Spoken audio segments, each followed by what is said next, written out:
Welcome to the Guntersville Grassroots podcast presented by RecLending.com. If you're looking for a boat to buy, check out RecLending.com. They've got a lot of different options for purchasing, as well as insurance, warranties, and they're there to help. So give them a call. I tried it out not long ago and ended up using them. I was pretty impressed. In the house today, we have Mr. Trey Swindle. Trey? I'm here. Welcome. I'm here. Welcome. Yep. I'm glad you could come see us for a few minutes. Today, we're going to do something a little different. We're not going to get into fishing with this one. Well, kind of.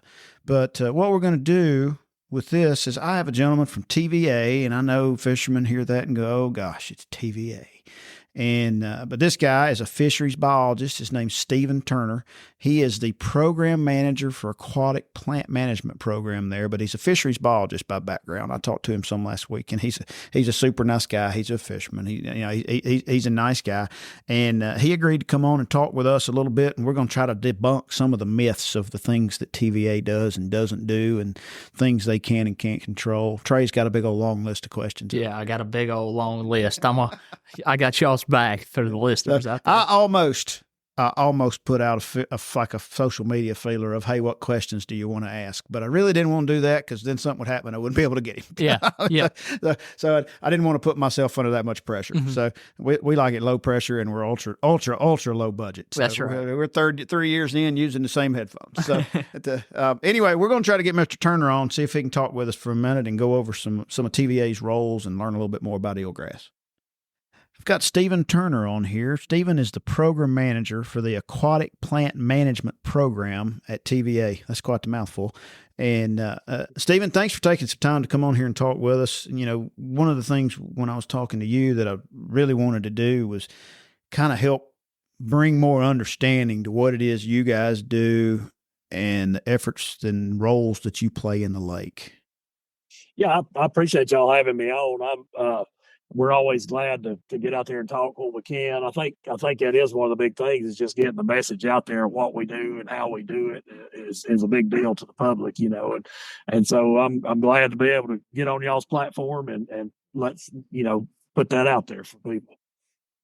So tell us a little bit about the program that you run, just kind of what it is and how you got involved with it, and then we'll just kind of follow from there. Well, basically what we do, primarily throughout the whole TVA system, which is in, you know, we have property in 7 different states in the Southeast. And as far as the aquatic plants go, we cover the whole region, you know, as far as any kind of work that needs to be done with them. Primarily, most of our work is on Guntersville, probably 80% of it, you know, because Guntersville is definitely the most prolific as far as aquatic plants go. And our primary objective is to make sure and maintain access for everybody to the reservoirs, you know, for the public to use them. And so primarily what we're looking at are public use areas like, you know, access, whether it's boat ramps or, you know, parks or fishing areas, those sort of things, fishing piers. Those are the main things we're looking at. And like I say, the primary issue is on Guntersville. Now, Guntersville's a little bit different because we have over the years worked with Lake Guntersville Stakeholders Board, which is a private group that now they're called My Lake Guntersville. But we've helped with them doing treatments around private boat docks and commercial areas and those sort of things. But Guntersville is the only reservoir that we do that on, and it's basically because they kind of got grandfathered in from a long time ago, you know, when we did do a lot of the private work. But in the last 20-something years, we haven't done any private work except on Guntersville. And actually, My Lake Guntersville is now, they're taking over the work around private docks and commercial areas. They'll be paying for half of those treatments this year, and then starting in 2025, they'll be taking all that over. So we'll only be doing the public use areas then. So a private program is going to be over the spraying around the boat docks and stuff? We have a partnership with them, and what we do is we actually do the surveying and all that stuff. They just provide the funds to do the treatments. So, okay. So we'll still be doing the surveying and setting the schedules and all those sort of things, and doing the post, because after we treat, we do post monitoring and that sort of thing, and we'll still continue to do all that for them.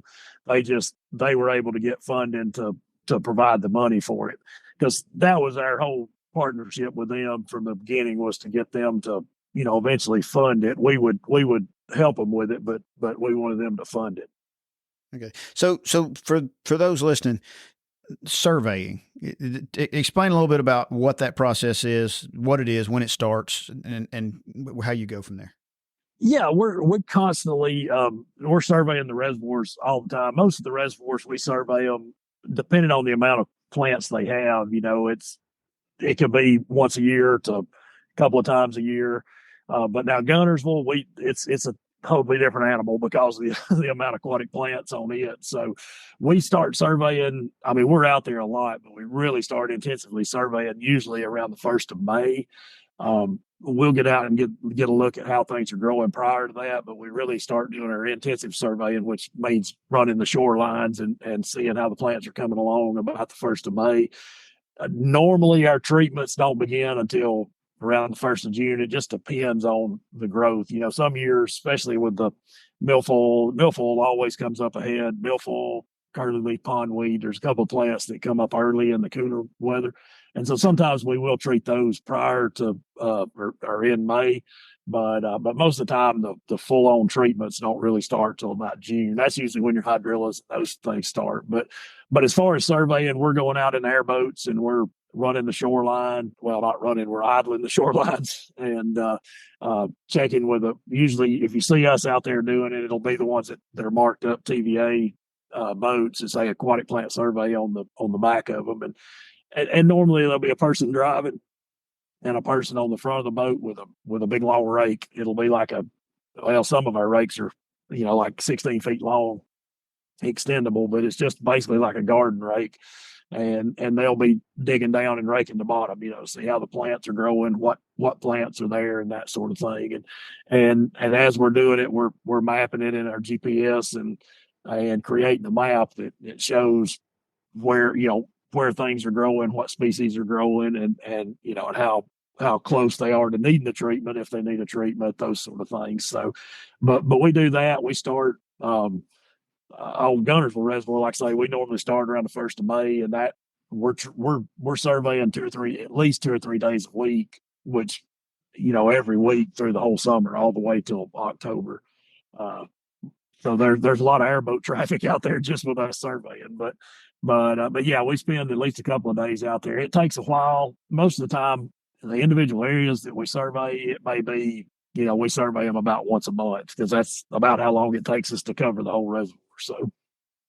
So you're surveying basically certain areas, the areas that you guys maintain. It's not like you're out riding down the middle of the river channel or on the edges of the riverbank, the old riverbank out there surveying grass. You're studying the stuff around the populated areas and the boat ramps.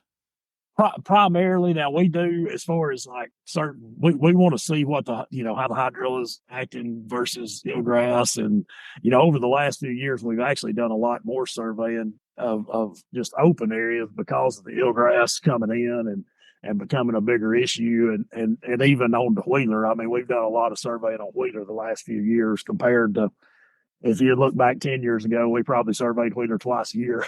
And we've gotten to the point at times where we were surveying it once a week, just to keep an idea of what the eelgrass was doing, because we always try to keep an eye on these, especially new species when they come in, not just in the areas we treat, because that gives us an idea.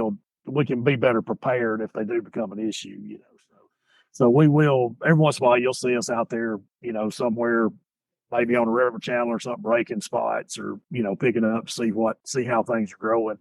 And we also do some treatments now. Every once in a while, if we have species come in like water hyacinth and those we'll do spot treatments of those. And those treatments might be completely and totally away from any kind of house or anything, access point. But those are species that we don't want to get started on Guntersville. So yeah, every once in a while you'll see us away from developed areas or access points, but not very often. Yeah, there was a pretty good crop of that hyacinth stuff somewhere up the river several years ago that you guys, seems like maybe did y'all drop the water way down one winter extra trying to deal with that? Yeah, there's still some up there up above BB Comer. It's this old sublet, where it's the old Sublet's Ferry. There's a couple of areas up there, backwater areas, that it has gotten really, or had gotten really bad in, and we were able to knock a dent in it just by drawing the water down.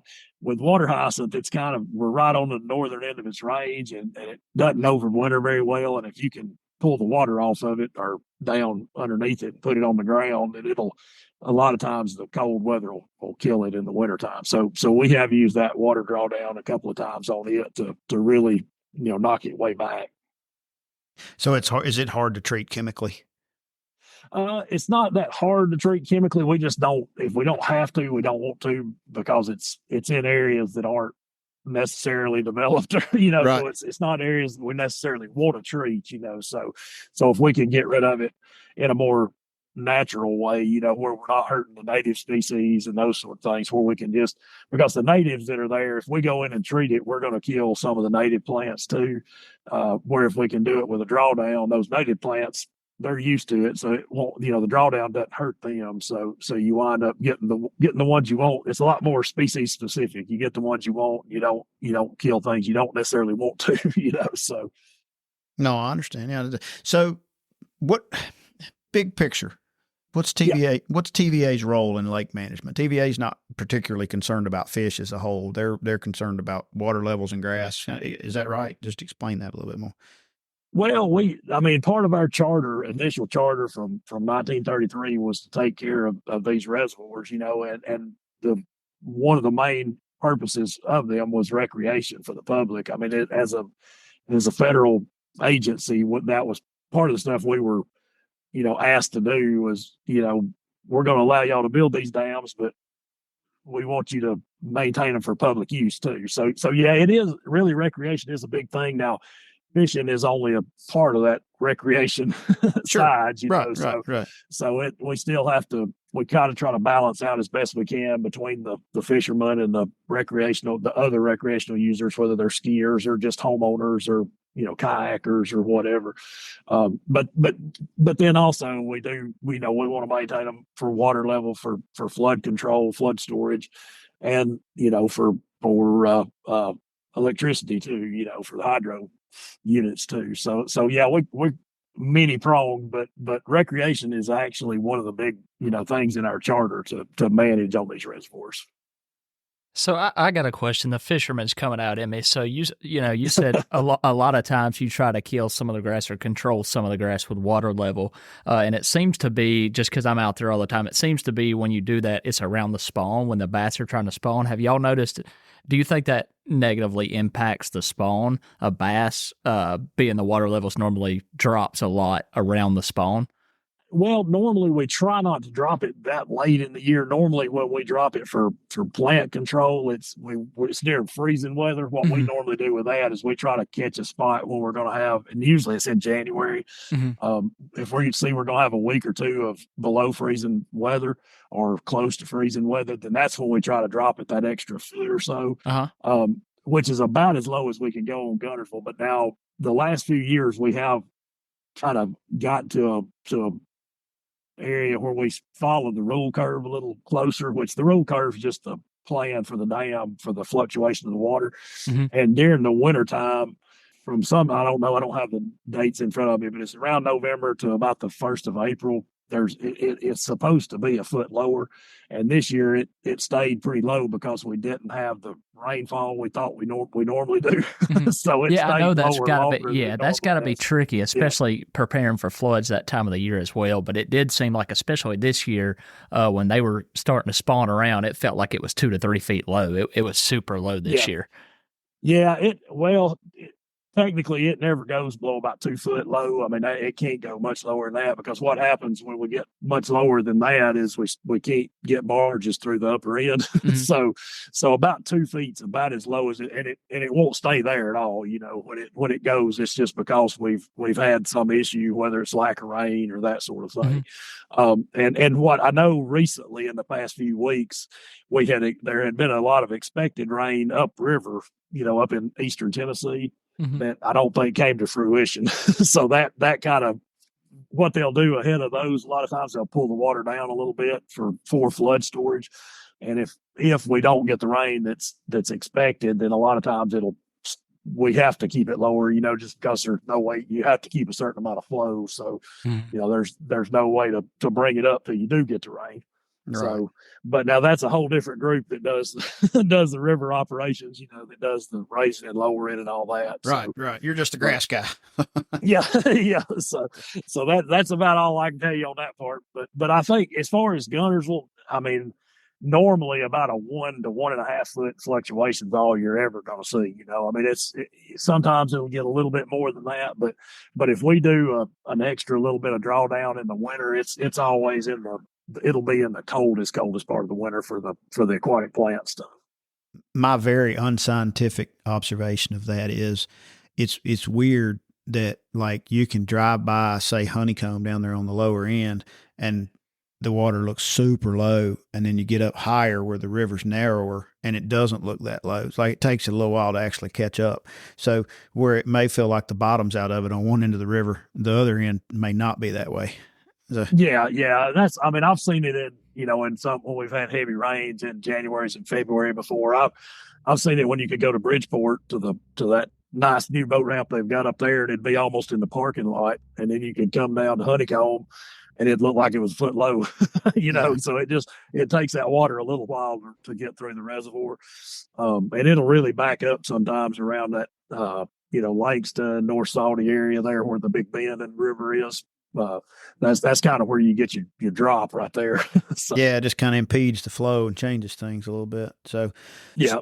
So back on, well, first of all, you said something about April 1st. It's my understanding here, Wheeler, maybe all the Guntersville or all the Tennessee River Lakes, I don't know, but like April 1st, we'll call it Plug Day. That's what they call it down on Lake Martin. But April 1st, between April 1st and April 15th is kind of when we start becoming full pool, summer pool.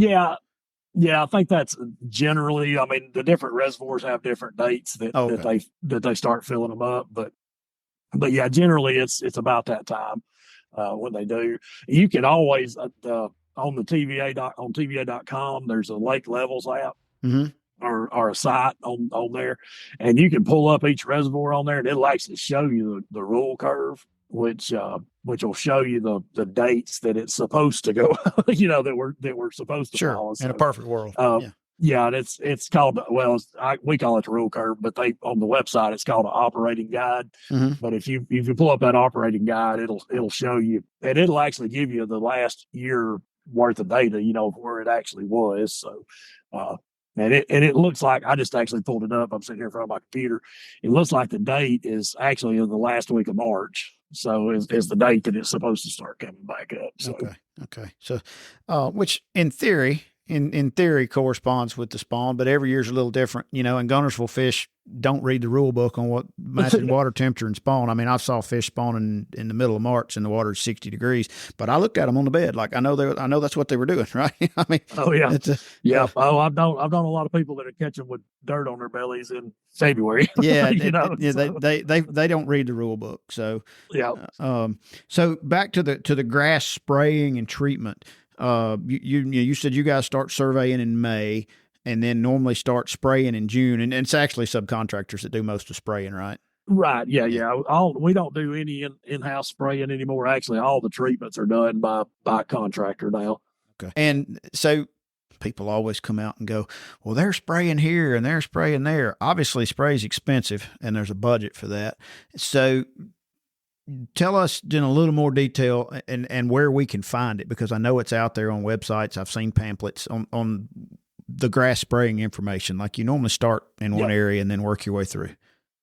Well, what we do, like I say, we start doing the surveying, and that's how we determine which areas, get treated first. Now, historically, you can go back and look. There's certain areas that normally do get treated first, and just about every year, therefore, the plants come on first. And it's usually areas where it's primarily milfoil, those sort of things. A couple of areas that come up early, usually every year, is like some honeycomb, a lot of in there in the Seabold area, a lot of that area, there's a lot of milfoil when you get back up towards the airport and the sailing club. So those areas a lot of times will get treated earlier than the others, and it kind of normally moves up the lake. Like the plants nearly always start and get stronger faster on the south end of the lake. And with the more stable water, the clearer water, and as you get up the river and this time of year, and you get a little bit cloudier water and it goes up and down a little more. And up there, the plants it takes them a little bit longer to get going. So we don't necessarily have a plan every year to start here and end up there. We just as we start looking at it, we just treat it as needed basically. But as a general rule, that's going to start on the south end and make its way, in the shallower water areas on the south end, moving up, towards the upper end of the lake. So you start there, and and they normally spray 2 or 3 times, depending on do you go back and resurvey?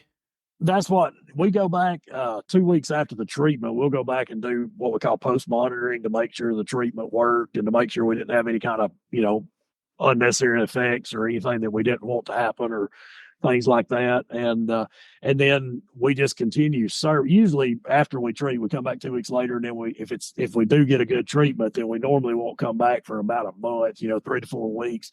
And then we just start surveying again, those areas again. And as quick as we start seeing the plants growing and getting back up, starting to affect things, then we'll treat it again. And some areas may only get treated once a year. Some areas may get treated as many as 3 times a year, but normally 3 times is about the max you ever have to do. Because if you get a good control with a treatment, you usually get about at least 6 weeks of control from that treatment. And by control, I mean, it's by the end of that 6 weeks, it's going to be growing back, but normally it's not big enough to really get up and start affecting, boats getting in and out of the boathouse or boats getting in and out of the boat ramp or those sort of things, So our treatments, you've been using that same, I just went blank on the chemical name. It doesn't really matter, but the same stuff forever. It does not have the same impact on eelgrass, correct? Yeah. One of the primary products that has always been used is Diquat. It's a Diquat copper combination, which is really good on hydrilla. And because hydrilla is probably up until 10 years ago, hydrilla was 90% of what we were treating. So we've always treated with it a lot, but the eelgrass, it really doesn't have much effect on eelgrass. So as the eelgrass has come in and started being more of an issue, we've had to change a lot of the products and combinations that we use. And we're still having some issues with the eelgrass. We're finally starting to get better control of it. But this eelgrass is, the actual native eelgrass, the eelgrass we had here prior to this one coming in, you could treat it with Diquat and kill it, but this hybrid, we call it Rockstar. It's just a name that was stuck on it in Florida when it started out down there, because it does grow so well and it's so aggressive. It's almost immune to Diquat. It really just doesn't do much to it. So we've kind of had to change the game plan, and when you have to change things when it comes to aquatic plants like that, it takes a while to do it because you only get one growing season a year, to see how well things work. So it takes a while to get adjusted, but we finally gotten adjusted pretty well to it. We still can't control it as well as we do, hydrilla and milfoil. I mean, we'd love to have hydrilla and milfoil back because it's a whole lot easier to deal with, So you and the rest of the world. Yeah, I was about to say. I know everybody else feels that way too. So, so the eelgrass has presented its own special. I'm sure it's made your job a little more complicated, and people tend to gripe about it a lot. And there's pluses and minuses to it from a fishing standpoint. But the biggest minus is the floating stuff. And I joke all the time about hey, enjoy the floating grass, because there's plenty of it around. And the water just came up this week, good, and it's real bad. So yeah. And we've seen that some in the springtime when the water does come back up, you get a lot of that stuff pushed off the shoreline. Yep.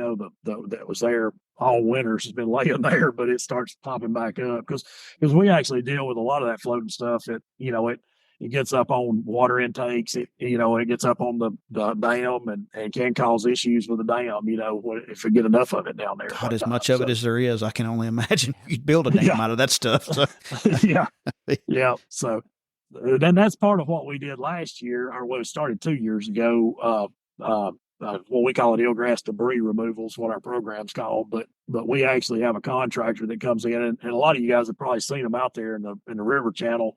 We offload it all at Murphy Hill over there, which is close to, well, between Langston and the state park. Yeah, the jetties around the rock jetties over Yeah. there. Yeah. And those harvesters, we've had a contractor out there running harvesters, picking it up out of the river channel from about South Saudi down to there, and we take it up there and put it on, just, we've got some fields out there on that property. We can scatter it just as a soil amendment. But even last year, I mean, we picked up over the summer 120,000 cubic yards of it, just the floating stuff, not cutting it, not. I can't really grasp how much that is, but it sounds like a lot. Yeah. So that's a lot of swimming pools full, I promise you.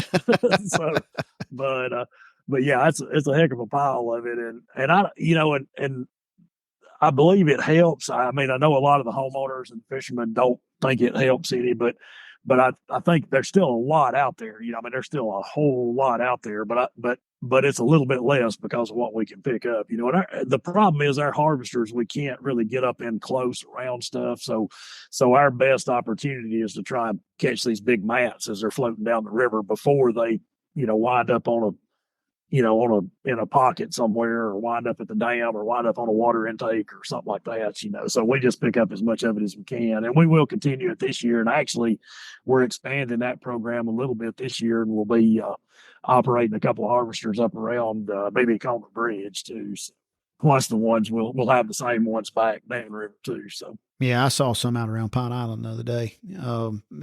Some kind of contraption out there. I couldn't figure out what it was, and then I realized one of them was moving, and I'm like, well, they must be picking up grass. They could run 24/7 if they could see it. So, oh yeah.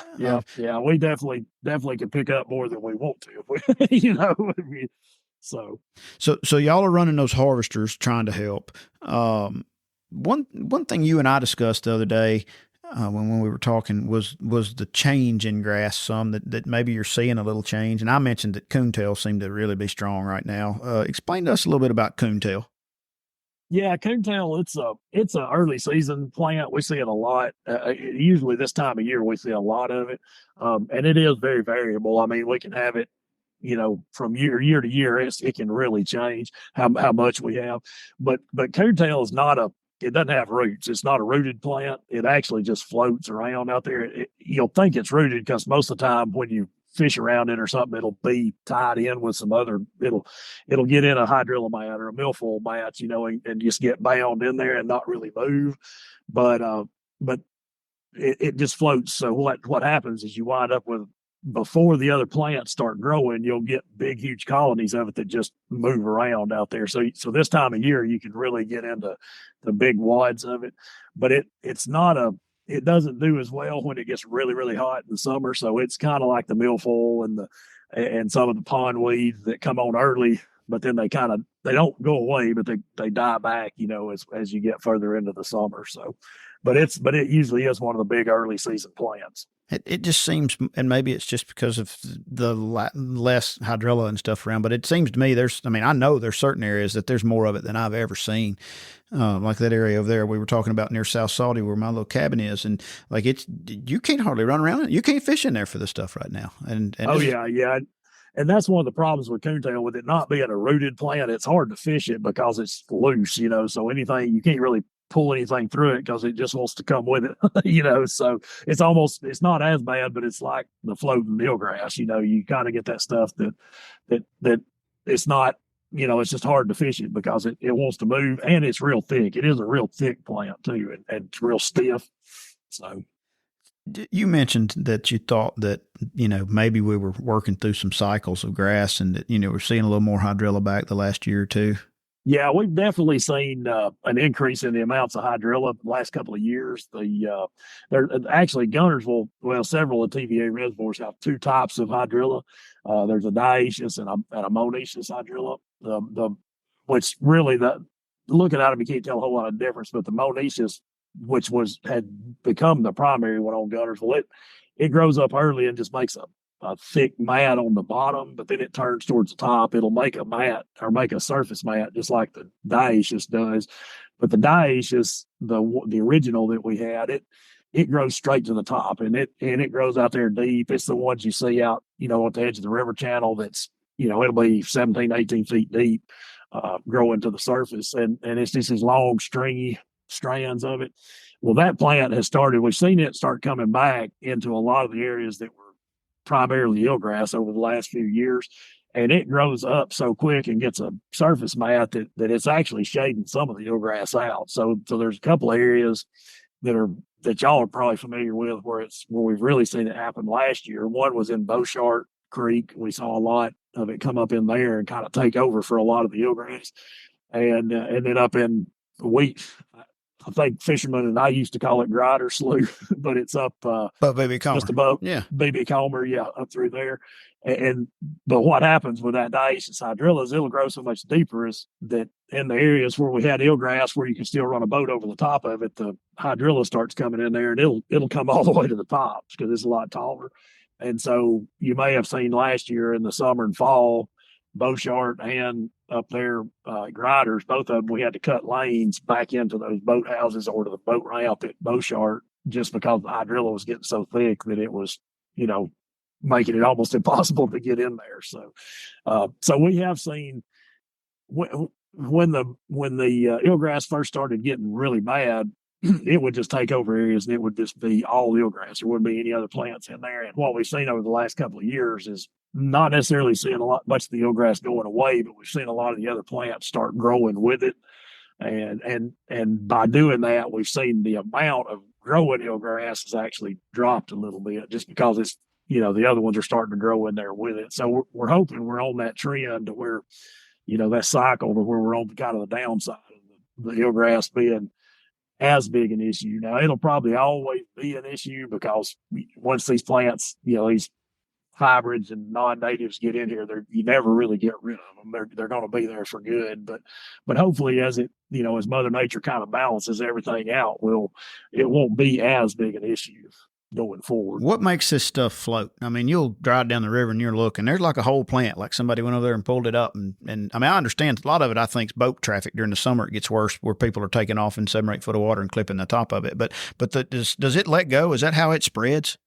Yeah, one of the things it does, we found out, and we actually we're going to be looking at this stuff. We started a big research study with Mississippi State. We're going to be looking at this specific species for the next, it's going to be 4 years of working with it. But what we believe from just seeing it in the field and how it does, it starts out, a colony will start out and it'll spread, and as long as there's nothing else there, it'll just keep spreading. Well, once it completely covers that area, it keeps wanting to grow, and I think it's kind of a way it's a dispersal tactic for it.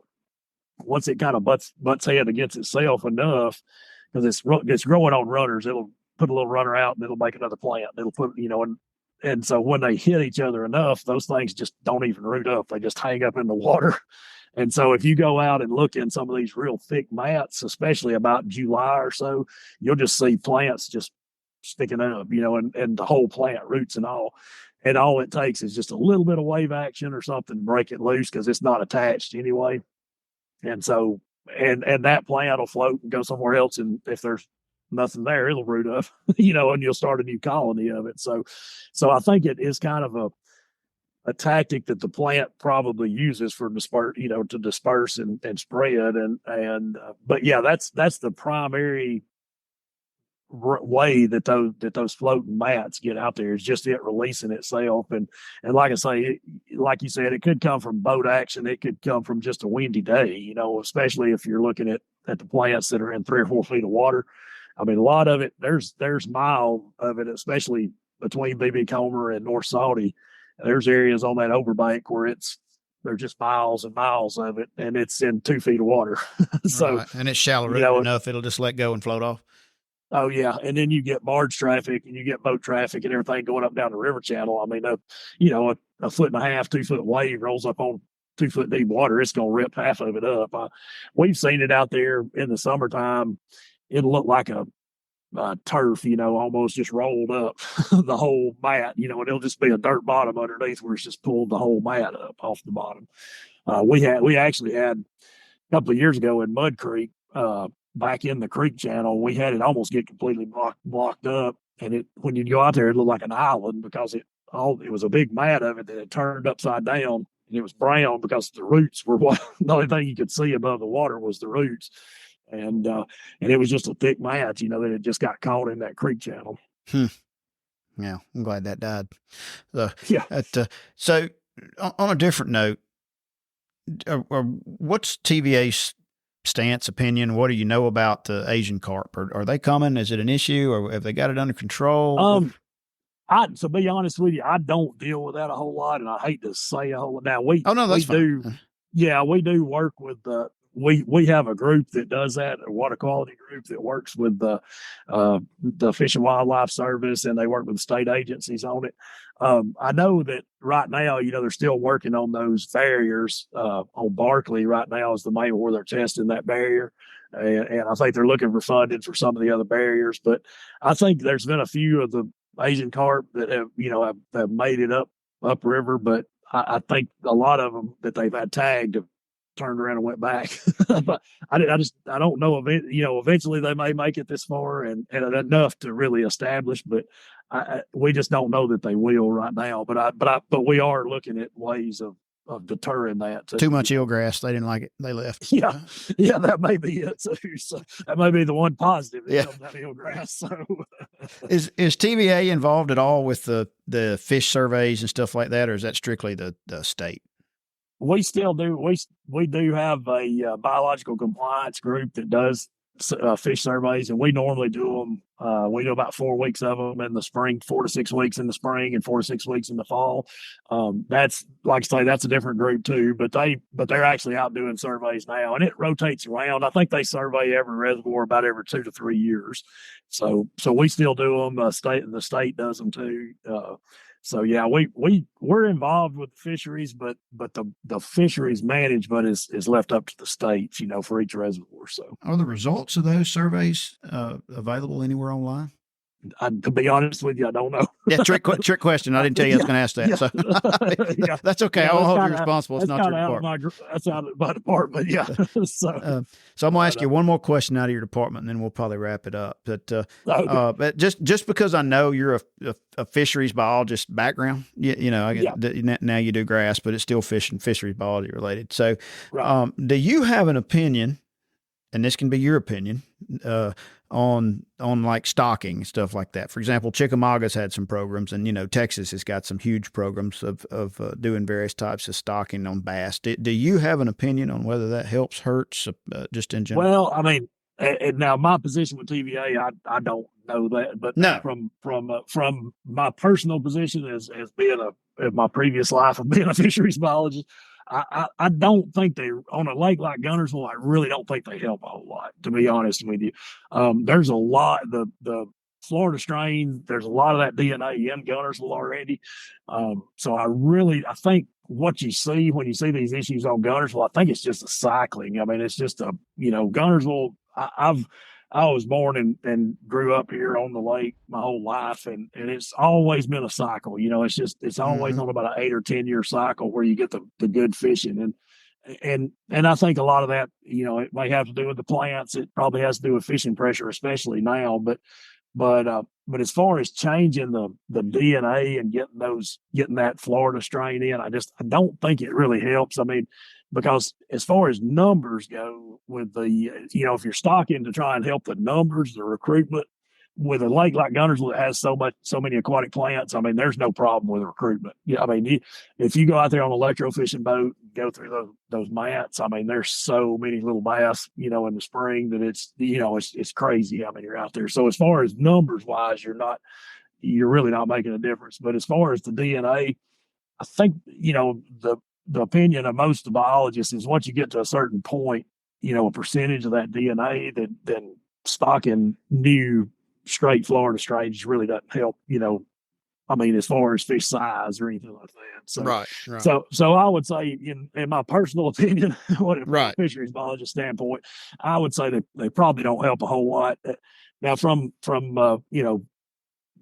media standpoint, I mean, it may be good, and it's always good for the fishing and everything to do it, just because it lets people know that you care about the lake and you're trying to do something to help. But in reality, to a fisheries level, I don't know that it really helps the lake that much. Okay, no, I mean that's try to ask people smarter than us on things. It doesn't take much to be smarter than us when it comes to that.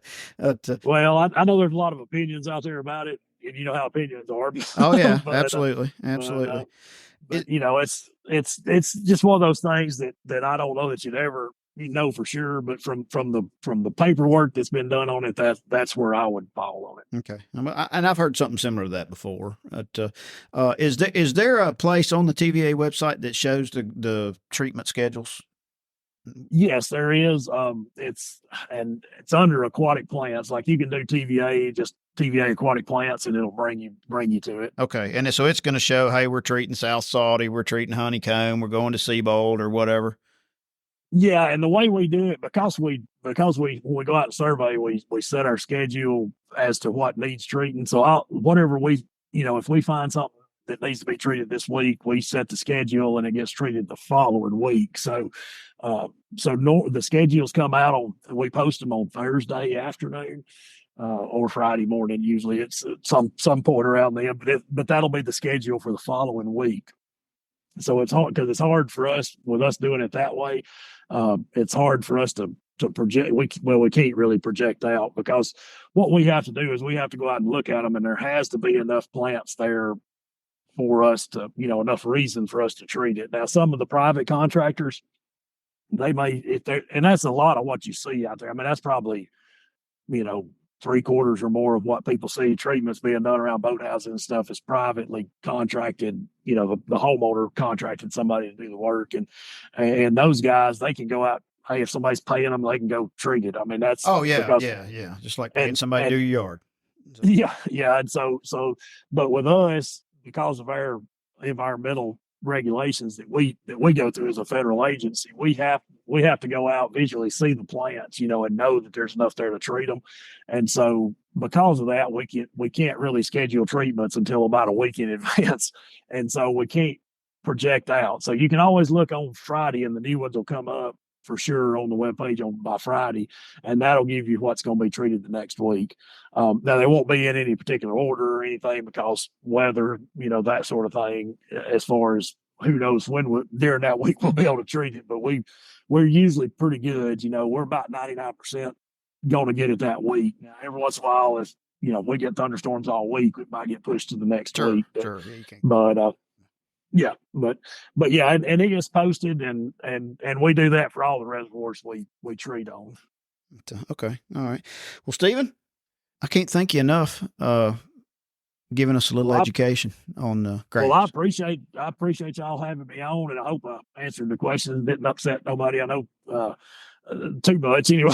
Well, there's always somebody looking for a reason to be upset, but if they find it, and so if I get a bunch of questions out of it, heck, we might just do it again and ask some more questions. So and I'll be happy to. And that was one thing I was going to say. Anytime anybody has any questions, any of your listeners out there, if they have questions for us, the best way to get to us is through our PLIC, which is our Public Land Information Center. That's our natural resources group. It's how we interact with the public primarily, because it's just that we have so many different people that do different things. And you can go online. It's PLIC at TVA PLIC. But we also have an 800 number that's 1-800, and it's just TVA Land, which is, I think it's 882-5263, I think. But it's just 1-800 TVA Land, and if you call that number, you'll get a person. You'll get an actual operator, at least during operating hours. Do they speak English? Yep, they do. It's in they're either in Chattanooga or they're in Muscle Shoals. Oh, so they speak Southern. That's even better. Yeah, they speak Alabama English, most of them. Yeah, that's good to know. But yeah, what they'll do is they'll ask you, which reservoir you're on, what your question is, and they'll send that to whoever it needs to go to, and then we'll call you back. If it's aquatic plants, it'll come to me, and I'll give people a call back. So that's our most efficient way within natural resources. But yeah, if anybody has any questions or comments or anything, feel free to give us a call, and we'll try to answer your questions or take in consideration your comments, and be happy to do that. So. All right. Well, man, I sure do appreciate it. You have a good day. All right. Well, I appreciate it too. We look forward to hearing from you again. Thank you, sir. See you, Pat. There you have it. What you wanted to know about grass and some more. Trey's over there going, I'm too young for this crap. Yeah.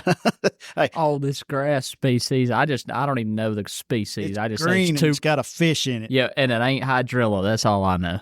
Well, So- you know some eelgrass. That's Yeah. really all you know because Yep. you're relatively young. Yep. So the hydrilla's coming back a little. That I may be- will say that hyrdilla up the lake, though, what he was talking about, the strand that grows extremely high, I don't like that stuff. I'd rather have eelgrass. Really. It's just growing out there and 12 or 14 feet, and it's dang near the surface. You just can't fish it.